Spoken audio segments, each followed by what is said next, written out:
Hey guys, good afternoon. So I am here at Revere Beach. Samuel Harris with me. So we are here at Revere Beach, and we are here to check out some gulls. So I am here with Samuel Harris, aka underscore 40 Pigeons, aka, as I dubbed him, the Gull Master. Sam, thanks for coming out, man, and doing some gulling. Of course, this is a great spot to go gulling. It has been for the past 2 weeks, so I'm getting a little ahead of myself. My name is Sam Harris. As my friend Mike said, I am 40 underscore pigeons, not 40 underscore gulls. I know, some of you want that, especially the other gullers who live in the freezing cold areas. But yeah, I love gulls. I've spent over 2 years now studying them, identifying them, helping others learn all about them. Anything from banding codes to migration to feeding habits, honestly everything. So just feel free to ask me if you can find me in the city. I'm kind of everywhere in Boston. So yeah. Nice. So yeah, so like I said, man, I call him the Gull Master. He's great. I did some gulling with him last year. And I'm good at gulls. I won't say I'm fantastic. I'm good, especially with the adults. When it comes to the first, second, and third winter, I'm not so great. And that's what Sam comes in. Now, we did something last year, and I said, you know what, Sam, we should probably try to do a video. And so here we are. And so, like I said, we're here in Revere, at Revere Beach. You chose these destinations because a lot of gulls hang out here, correct? Yes, that is correct. A couple of days ago, I think about 5 days ago, there were roughly over 12 to 13,000 individuals were found from Point of Pines all the way down there to the south end over here. And sometimes it would just be raft after raft after raft of gull. There would be kind of every single color you can imagine: brown, gray, white, black.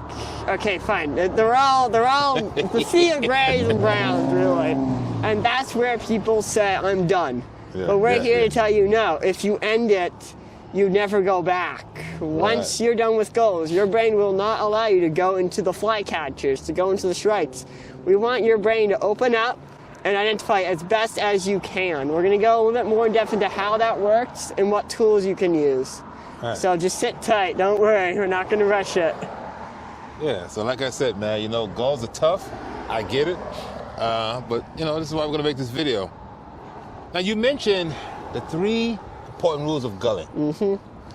The 3 important rules? Oh, good point you say that. The 3 rules, okay, now these aren't written in stone. Yeah. What did you say to me earlier? Did you call them 3 rules of gulling? Yeah, there's 3 main rules I have found. They're not, like, no one writes about them, but they're just general. The first one is to not overthink it. That is the biggest, I guess we said the biggest practice to gulling. Because everybody sees those browns and those grays and said, uh-oh, what do I do?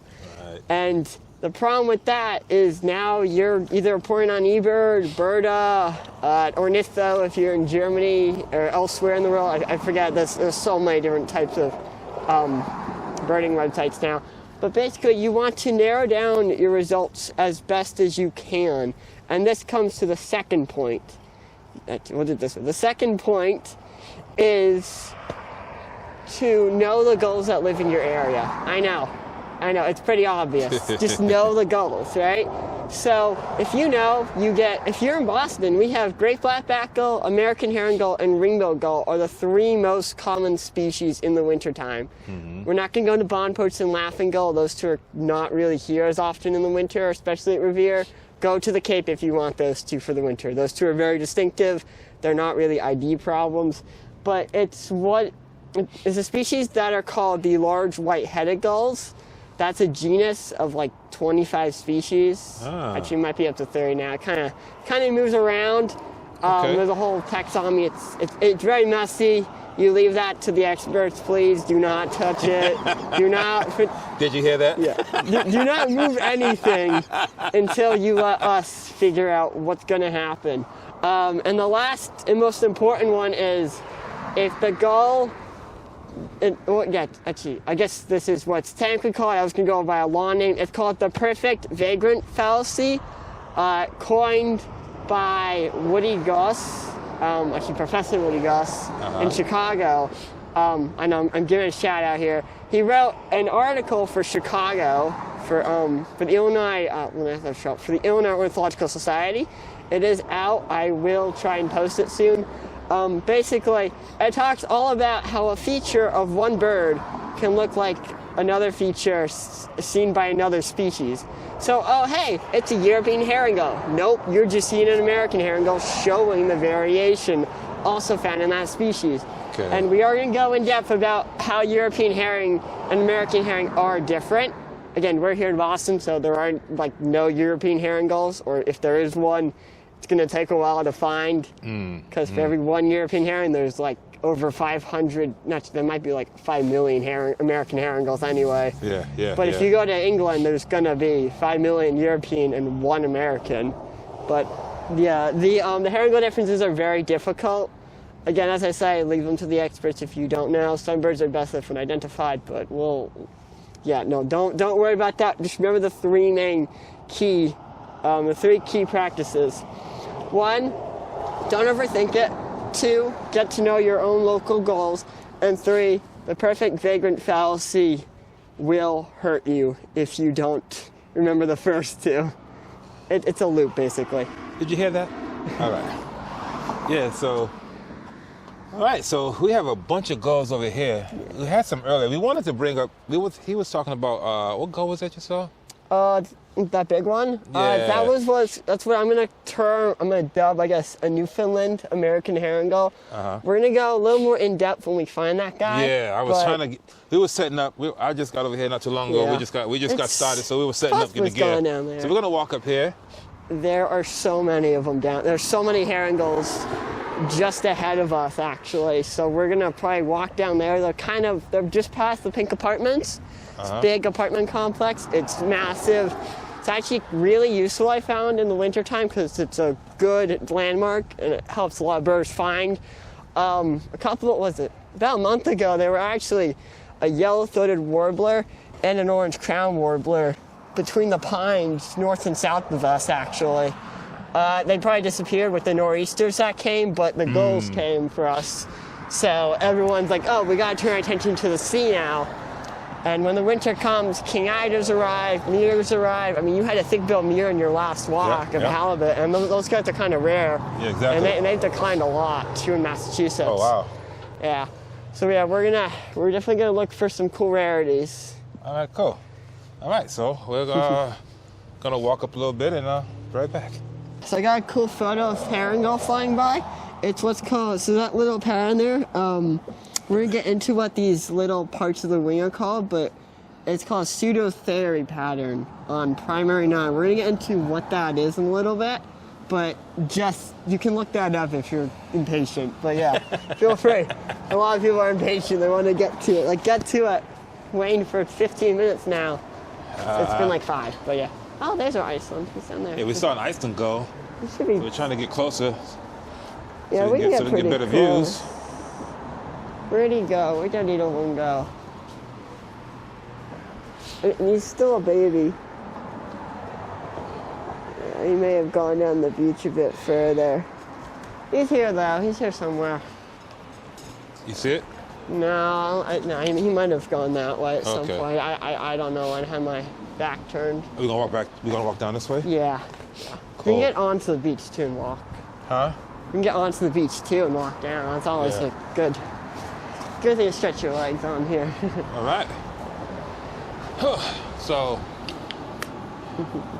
you might see me keep adjusting my camera because it is cold. I have my gloves on and I'm trying to maneuver this camera with my gloves. It is it's cold out here.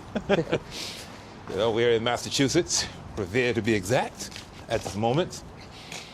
And if you know anything about New England, you know we get some cold weather. We're going down this way? Yep. Okay. There should be steps down here. Yeah, I mean, these are the clear ones. Yeah. This part here isn't all clear. It was like an iceberg, literally, that would come out. Okay, cool. So we'll head down. Find the ice right here. It's very narrow. Yeah. Whew. Oh, a Newfoundland bird's waiting for us. That's funny. A very northern bird. See a bunch of these shells. So Yeah. this is what they feed on. Yeah, and so it's interesting. I know they fly up in the sky and drop them. I mean, are they cracking them with their beak over here? Because there's no hard substance like a rock or ground. Feel it. Feel the ground. Oh, probably is. Oh, It's all frozen. yeah. It's all So frozen. okay, When makes it's in the sense. negative weather, the sea would form icy waves, and they Yeah. would drop it and go Makes plunk. sense. Makes sense. And Makes it's sense. very hard. Yeah. So a lot of these are what are called Atlantic surf clams. Look at this. They're Oh my everywhere. gosh. Look at them. They're everywhere. There's some great black-backed gulls over here. So, right in front of us there, This I'm little going to one? say American herring. First winter. Yep. First winter. All right. Yep. There it goes. All right, so let's see what we have over here. So, right here in front of us, this is an adult American herring gull.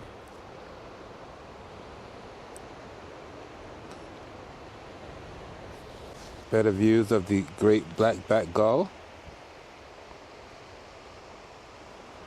Kind of muddy right here, but you can tell they've been walking around a lot. Yeah. Yeah, and as you can tell, it looks more like immature. The first cycle herring gulls are hanging around at this point in time. That's what the majority of the flock is. And actually, a flock of gulls is what's called a colony. It's when they're all on the land or in flight together. When they're out in the water, they often call it a raft, kind of like a duck. Okay. But you can just call them a group of gulls. It really doesn't make a difference. Everyone knows what you're talking about. You're not going to miss them. Yeah, it's like I do like the gaggle of brant or gaggle of Canada Yeah. geese. I tell people, say, hey, flock is fine. It's just, Yeah. Yeah. We just calling it sounds smart. It really doesn't make a difference. Oh, I can see our Iceland gull. Uh-oh. Yeah. No, he's up here. Right here? No. He's Further all the up? way up here. We gotta keep going. Oh, okay. I thought you Yeah. would say he was right here. No. The Iceland gull's got the pale white wings, or roughly white wings. Some of these look like male herring gulls. You can actually almost always kind of sex gulls too, based on their bill size. It's not foolproof, but it does work nevertheless. Yeah. He's right here. He's right here in the water now. That's it. Remember back in March last time we had this little guy? Yeah, Yeah. similar one. It's an Iceland gull. Got him. Yeah. You see the black beak. So what is this, the first winter, second winter? Yep, first winter. This First is- winter, okay. Yeah, so Iceland gulls are kind of interesting. So here in Massachusetts, we have a subspecies called Kumlines. I know, say that 5 times. Kuml, so Kumlines gull, Kumlien''S. That is a subspecies we get here. These birds mostly come from Baffin Island, and they come down here in the wintertime. Unfortunately, these birds can look like 2 other subspecies of Iceland gull. There's the actual Iceland gull, which is what's called, the Latin name is Glaucoides. Or if we can find a Glaucous gull, I'll talk about why it's called Glaucoides. But they look like a mini Glaucous gull. Because that one had a black bill, we can age that as a Kumlines. In Iceland, which it's kind of weird. Iceland, I'm trying to get you some light. There we so go. Iceland or Glaucoides typically have a pink bill by the time they get here in the wintertime. But so can some Kumlines gulls. So you're never really certain, is it a hybrid, is it just a Kumlines, or is it actually an Iceland gull from Greenland? It's kind of weird. Over here. I think that's not too bad. Let me change my automatic selection. You can see the Iceland gull in the back there too. Iceland? Yeah, he's in the Floating, back. right? Yeah. Yep. Let me get this guy coming around.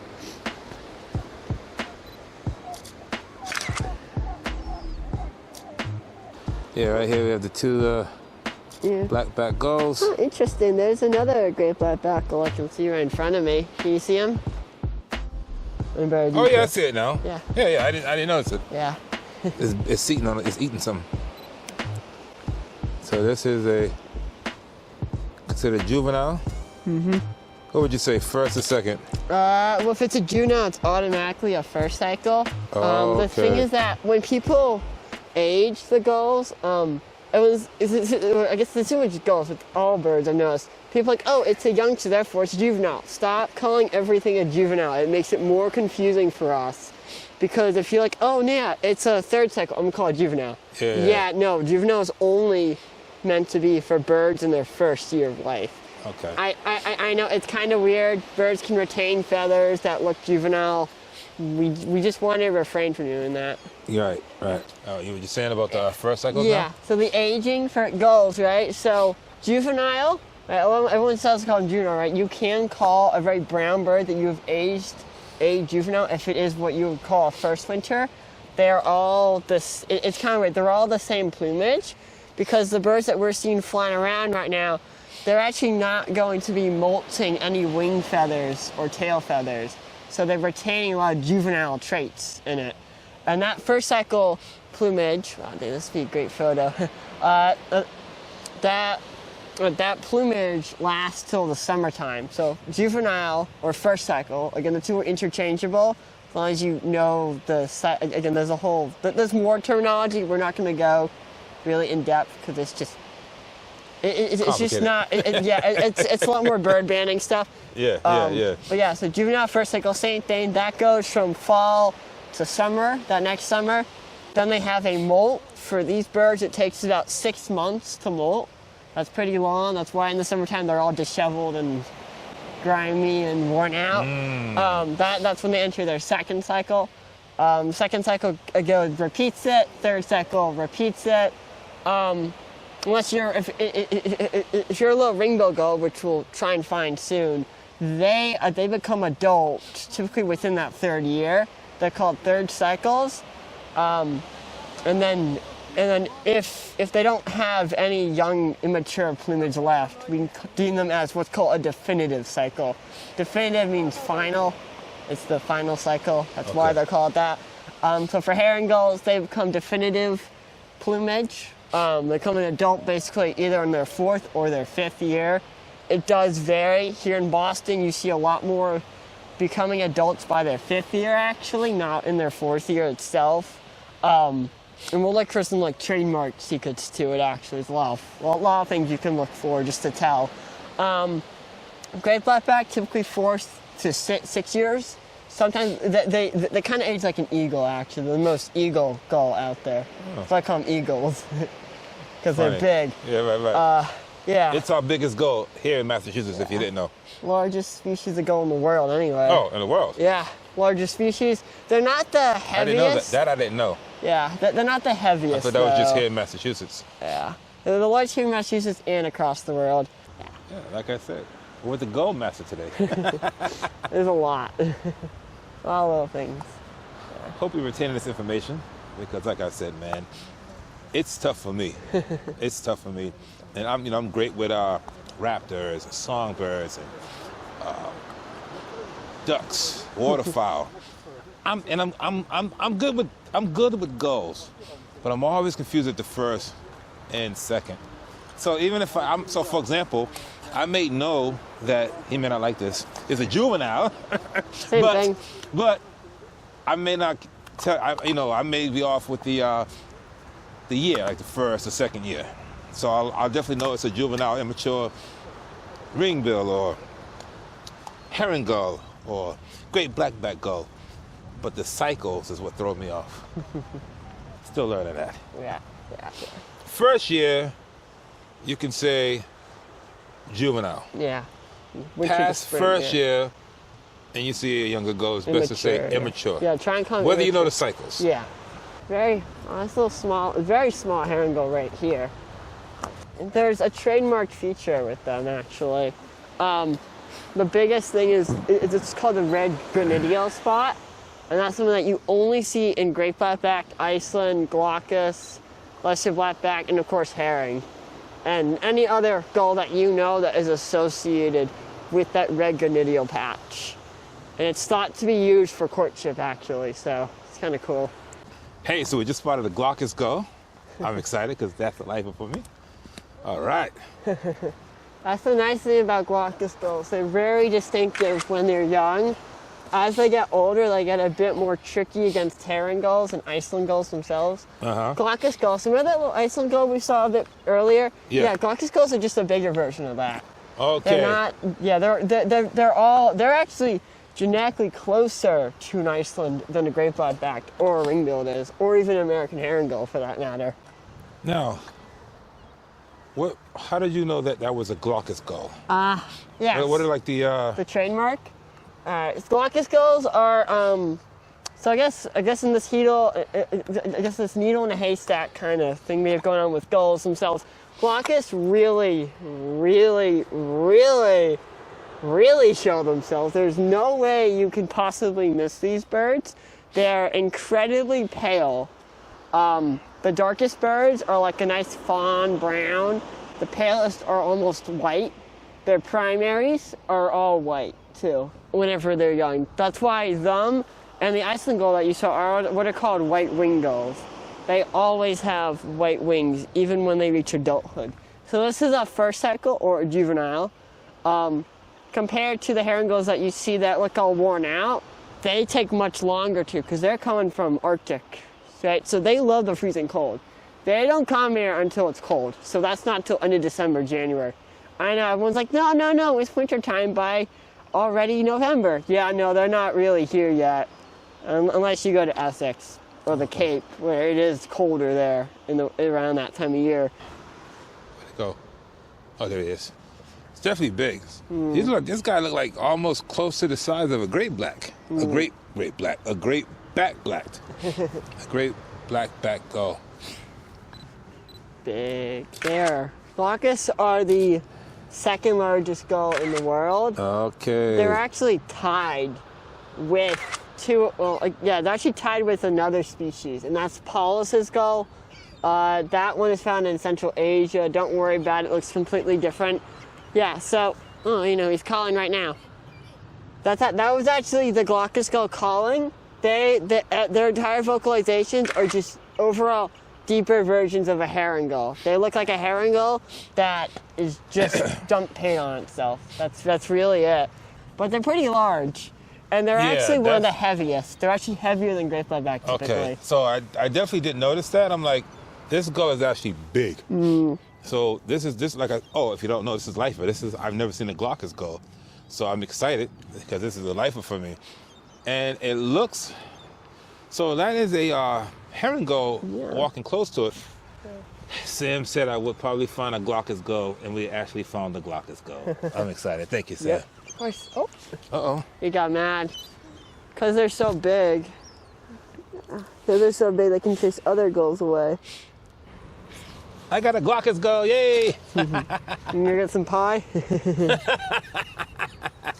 He's coming over now. Oh, and it's funny, we've actually got another gull we can look at right in front of us too. We can look at a ring-billed gull. That's another small individual. Right here, right? Yeah, it's a little guy. Yeah. And ring-billed are our smallest gull that the second smallest gull we get here in Massachusetts. The first is Bonaparte's. The second is ring-billed. I had a Bonaparte's for the first time, I think last month. Yeah, down in it was near Rhode Island, right? Connecticut. So Connecticut, okay. Yeah, that's actually a good spot. Get them in the wintertime. You don't see them in the wintertime past the Southern Cape really here, so you never get them in the winter up in Boston. But they're pretty common around migration. But this little guy here, this is a ring-billed. How old do you think they are? Just what cycle? Because it's hard to age how old they are. We can just say, right? Like, what does it look like? To me? Yeah. What do you think? Because it looks so similar to an adult, I want to say third or fourth. Yeah. Like the first we can go is just say definitive cycle. It's an adult. Definitive because cycle. There's no, because there's no way we can tell for certain. There's no actual traits on this individual that tell me it's still immature. Although, That's why I said it looks similar to like an adult. Well, Yeah. Was that a trick question you asked me? kind of, yeah. Yeah, no, it was a trick. Yeah. Because I'm like, wait a minute, it looks like an adult. kinda- So when you said cycle, I'm like, I don't know, it looks like it's an adult almost. But the head has a little bit of some head streaking. Yeah. Yeah. And head streaking is when you see in adult ring-billed gulls. Every single individual has head streaking of some variation. It's so variable. Some have it small and just around the eye and the nape. Okay, so maybe some I have didn't it notice. all the way Okay. around it. Yeah. So that's what I'm thinking. No, you're right. Yeah. Yeah, I know that. Now he's confusing me now. And funny enough, they have yellow legs. Ring-billed gull, I don't believe have ever really been recorded with pink legs past being a youngster. I hope we can find a youngster to show you, because it would be much better to tell you that, yeah, all the gulls that we're looking at, when they're all in their juvenile states, they all have pink legs. Do not use it for an ID feature, and do not use the dark brown eye either. They all have it in their juvenile stage, right? So from that winter when they're born, from the summer they're born, to the next summer when they start their molt, or I guess the spring they start, but summertime's when you really start to notice it. They all show that dark eye. And generally by that next year, their eye begins to pale and their leg color may change. If it does change and you're starting seeing a bit of yellowish tinge to it, or kind of a green-blue tinge to it, you probably have a ring-billed gull. Ring-billed are pretty distinctive though. They never, so remember we were talking about that red gonidial spot earlier? Right, Yeah, so this little part on for the light for us. this spot on the part of the bill, right, like on the gull's bill, where it bobs downwards and then back up. It's a little curvature. That's used for courtship, right? And only the herring gulls, as we talk about the term herring gulls, the American herring gulls that we see, Great-backed gull that we see, even Glaucous that we see, they're the only gulls that have it. So if your ring-billed gull ever shows a red gonidial spot, it is a hybrid. And you don't get hybrids here, so do not worry about ring-billed gull hybrids in the east. And that's a little red under the bill, right? Yeah. They all they have is a very slender, stout bill with a black. It's what's called a subterminal bar. Or I guess it's a subterminal band. We'll say.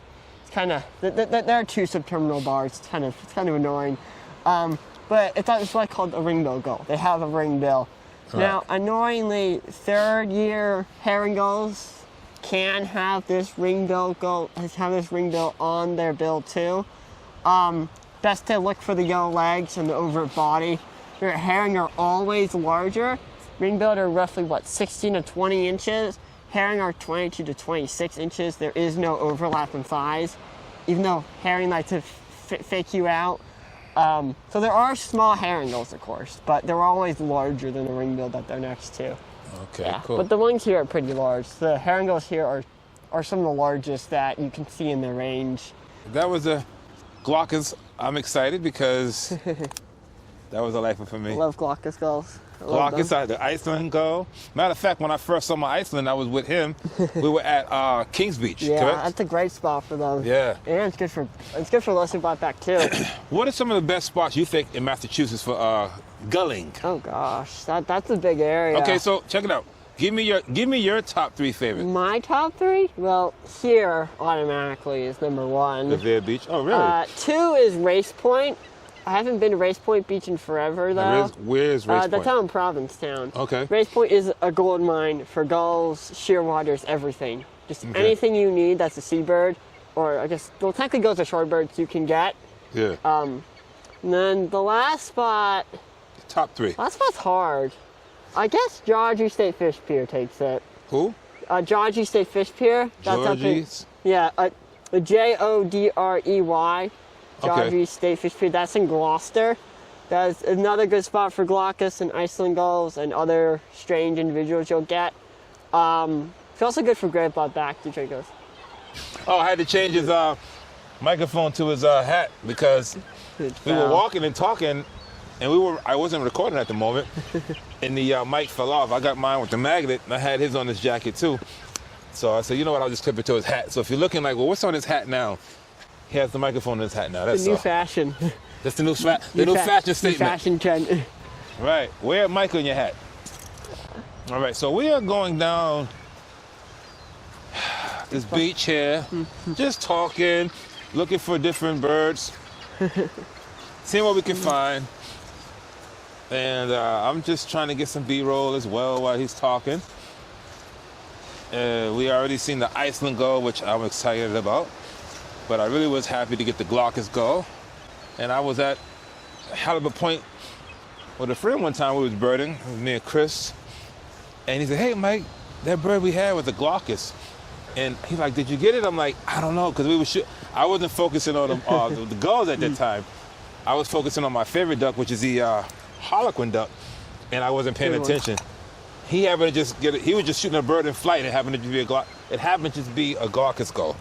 So I'm like, go figure. The moment I didn't take a photo was the time I should have taken a photo. So these are the pink houses that people talk about. I hear if on eBird when I'm in Massachusetts, I'm like, oh, they were near the pink houses when they're giving a description where they saw the bird. And so these are the famous pink houses here that you hear people talk about on Revere Beach on eBird.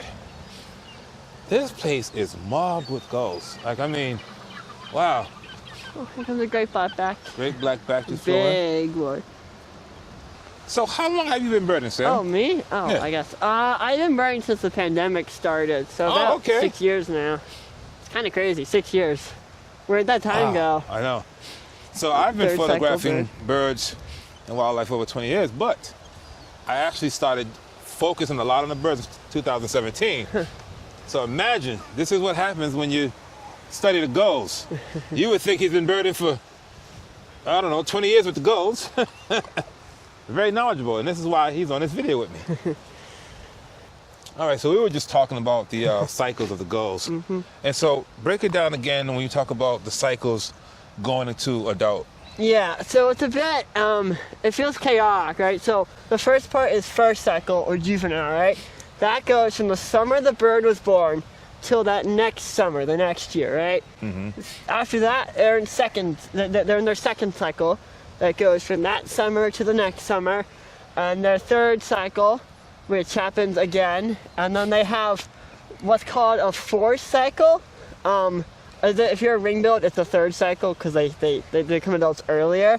But this is an intermediate stage where the bird is 95, 99% identical to an adult. It just often retains a few immature features, such as having black on the wing coverts that you see.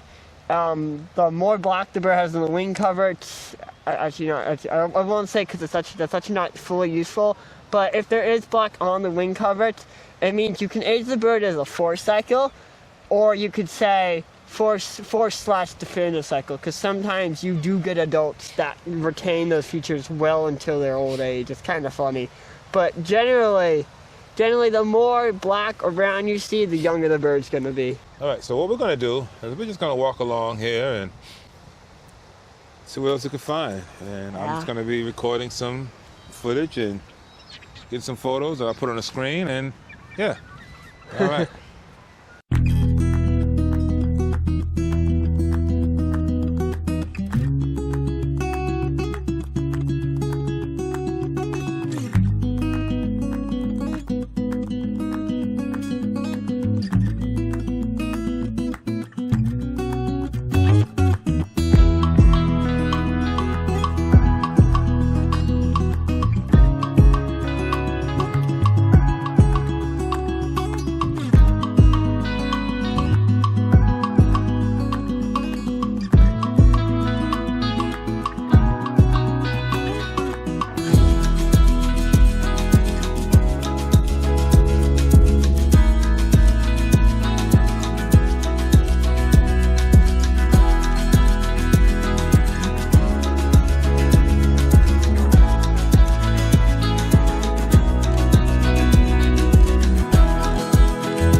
his handle is 40_pigeons, and he told me the story about that. Maybe if you want to share, but before I get into that, you're really into gulls, but you're 40_pigeons. Yeah.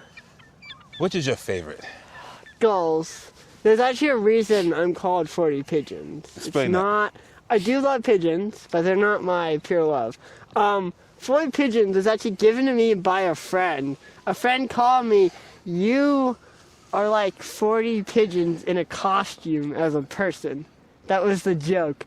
The joke is that I was not a human, just 40 pigeons pretending to be a human. That was the thing. It's because I go out birding a lot, the way I talk, the way I peck at things.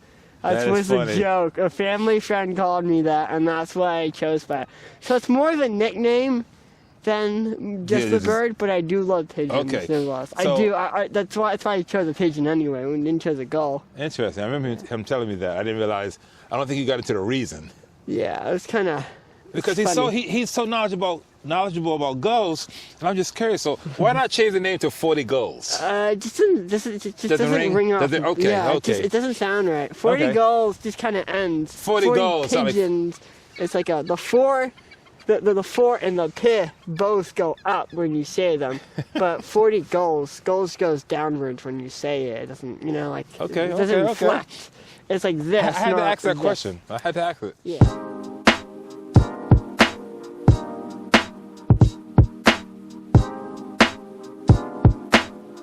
Hey, all right. So that was a great time out here with Sam Gulling, aka 40_pigeons, aka the Gull Master.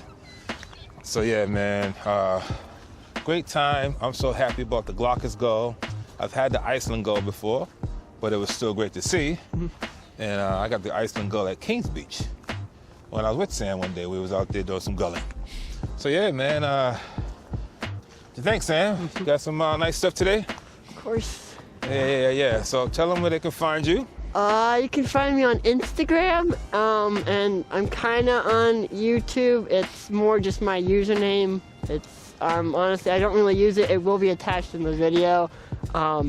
Honestly, I don't really use it a lot. I forget it. Don't worry too much about that. You just find me on Instagram at 40_pigeons. You have any gull questions, let me know. You just have to type, "Hey, I need this gull identified," or find me on iNat. I am Angle 60 on iNat. That's right, the main birder that does all the gulls and helps with verification across every single continent. So come and find me on there or Insta. So see you out there. Cool.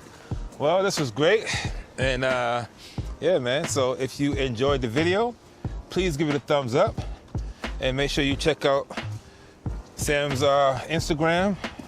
I'll have the link in the caption below. And yeah, so as I always say, if you enjoyed the content, please consider subscribing to my channel. All right, until next time, happy gulling. It's not burning today, it's happy gulling. All right, later.